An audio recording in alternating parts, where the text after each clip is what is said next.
we've looked at over 10,000 dream reports that people have collected at home. And so the data we get is very different than if I was to ask you, what are the most common nightmares you've had? Because everyone will say, oh, I've had a falling dream. Whereas they're less than 1% of all nightmares, just that they're very vividly remembered long term.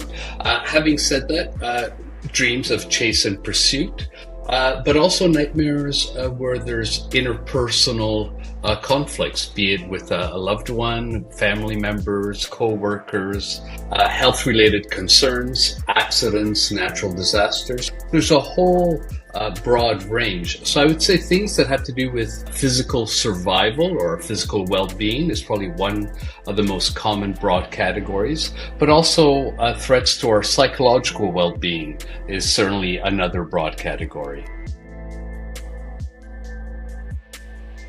It can be negatively toned exchanges that we have with a loved one, someone who's cheating on us, someone who's accusing us falsely of things. These more socially oriented negative emotions, which affect us in terms of not our physical well-being, but how we identify as a person, how we see ourselves and our role in our broader social environment.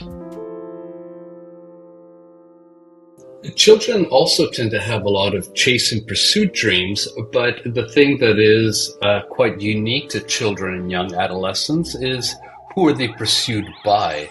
And so it tends to be much more frequently witches and monsters, or these odd supernatural figures, dinosaurs, things of that nature. Whereas for adults, it tends to be human intruders that are trying to harm them in some way. There's many reasons why people can have highly unpleasant dreams. So stress is one of them. And we also know that dreams tend to, if we want, embody our current concerns, preoccupations, and much of what is on our minds often is negatively toned. We're worried about our presentation tomorrow. We're worried about our financial situation. We're worried about if our kids will get into this college or that school, the health of our loved ones or our own health. And so these things get replayed in our dreams, often in metaphorical ways, in disjointed ways. And the emotions underlying them can be amplified. About 3% in our study of these home dreams were nightmares, about another 10% were bad dreams, which are also highly disturbing dreams, just usually a bit less intense than nightmares, which tend to cause an awakening. So they tend to happen, and it's quite normal to have them on occasion. About 85-90% of adults will report having at least a couple of nightmares per year or one per year. So when it becomes problematic is more when people are having them on a weekly basis or where their nightmares are causing them a high degree of distress. Lucid dreaming is essentially dreams in which the dreamer becomes aware that he or she is dreaming. So they can say, oh my gosh, this is so bizarre. I'm actually in my bed asleep and dreaming right now. And so you become aware that the virtual world in which you are immersed is a dream world.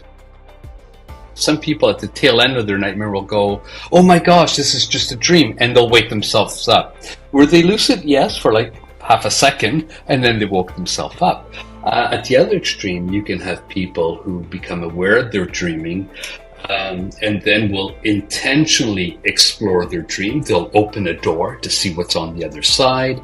They will ask creative questions to other dream characters to see how they respond. So they might ask them, who are you? Who am I? How can you help me?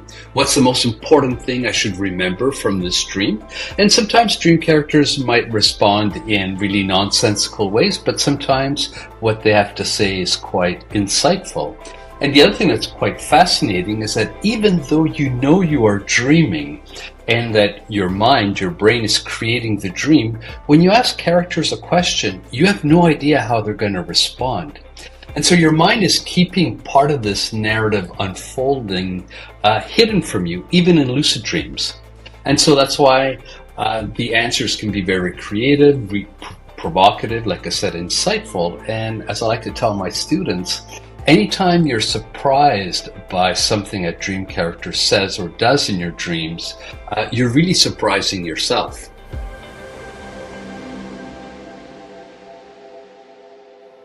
You can influence how the dream unfolds. So you can try to change scenario. So you're in a relatively boring environment and you say, I'd rather be in an outdoor cafe with so-and-so in Paris, and try to transport yourself there.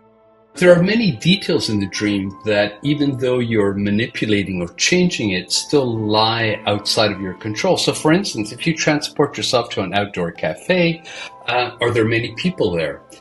What are the tables like? What clothes are you wearing? What are the people around you saying or doing? Is it daytime, nighttime? Is there traffic? Is there vegetation?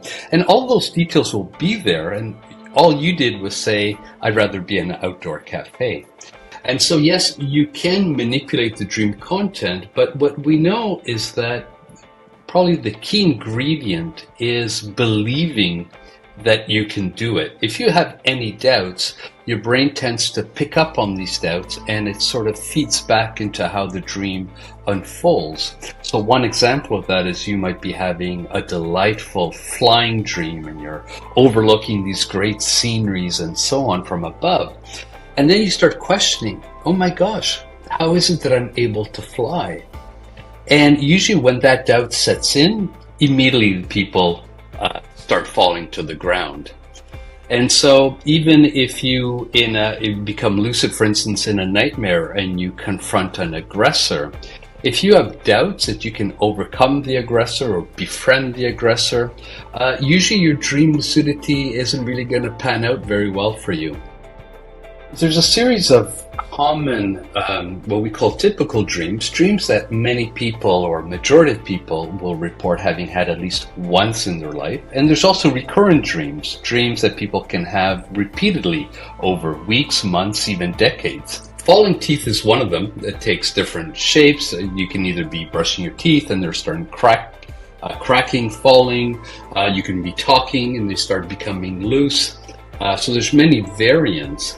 Being unprepared or late for an exam is another one that many people have many years even after being out of school. And one way to think about these kinds of dreams is metaphorically. For instance, the dreams of your teeth falling out, if people pay attention to when they have them, usually there is some kind of task that they are preparing for. So it could be literally a talk. It could be concerns about how they look, how others perceive them, the imposter syndrome. So again, losing your teeth interferes with how you speak, how you are seen. It's a horrible feeling. You're also sort of a loss that why is this happening? And there are parallels in situations in our lives that either happen to us or that we fear could happen to us. And so one way of viewing these dreams, like driving an automobile that is out of control, again, is there some element of your life, be it work-related, family-related, interpersonal, where you feel you are no longer in control. And so dreams, I like to view dreams like works of art. And art, whether it's a play, whether it's on canvas, often tries to represent things that are difficult otherwise just to describe or understand. And I think dreams are a bit like works of art. They're our own works of art. And they can hold multiple meanings depending what's going on in our lives, what's on our minds, and what resonates most with us. Again, it also comes back to, I think, an adult having a chase and pursuit dream, having a dinosaur run after them. It doesn't quite fit necessarily with their frame of mind, but for a 7-year-old boy, it certainly would. And so, yes, people can have these recurrent or isolated dreams. And there's some very positive ones, for instance. One very positive recurrent dream is discovering a new room in a house. So people might be visiting the house where they grew up, and then they're walking down this hallway, and then they go, I never noticed these stairs. And then they start walking up and they open this door and there's this beautiful room. Sometimes they discover or will describe beautiful sunlight or works of art, these wonderful vegetation. In many schools of thought, this is viewed as discovering something new about ourselves. In many clinical dream theories, the house is often viewed as a representation of the human mind, of the psyche. And so going back even to Carl Jung. And so discovering a new room in the house and with such overwhelmingly positive emotions might be indicative that we are discovering something new about ourselves, or that we are rising to meet some kind of challenge in our lives, adapting to some life circumstances, have turned a particular corner, or are addressing issues that we have long felt unprepared or unwilling to address. We know that some neurotransmitters during sleep really go down in levels. Serotonin is one of them, norepinephrine is another. And so, for instance, norepinephrine allows us often to keep focused, to keep a linear pattern of thinking. If that disappears, our minds become more like, I like to say, like a squirrel who's consumed way too much caffeine. So we're darting in all kinds of places, and that's what our brain is often doing. So dreams often have these scene shifts. You were at work, and the next thing you remember, you were at home, and then Bob appeared, and then this happens.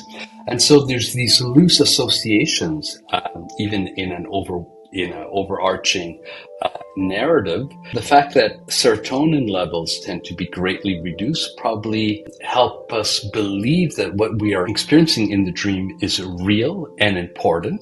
And it's usually only when we wake up that we realize that the experience was a dream. While we're in it, if we catch our partner cheating on us, we're really upset. If we're frightened by some intruder in our house, someone chasing us, we are really frightened. And if we are at a funeral, or if our doctor announces to us that we have an incurable cancer, we experience sorrow. So the emotions in our thought processes in our dreams are really felt, and there's this embodiment. And we think that these fluctuations in these transmitters are responsible for some of it, including our bizarre dreams. I do want to mention that not all of our dreams are bizarre.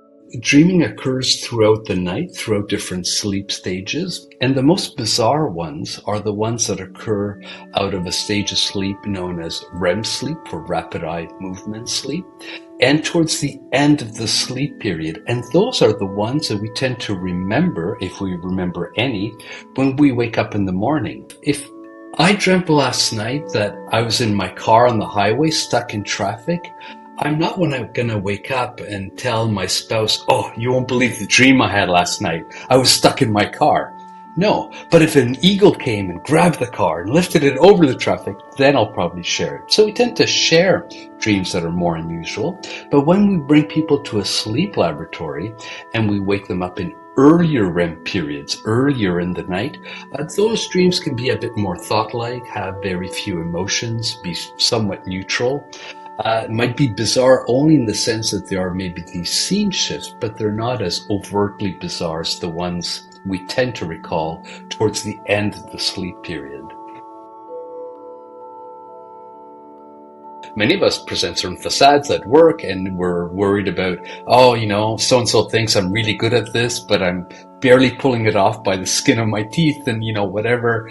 And so being naked in front of colleagues or in a public place, we often have feelings of embarrassment. And by the way, when people are searching for why did I maybe have this dream, the first thing they should pay attention to is how did they feel.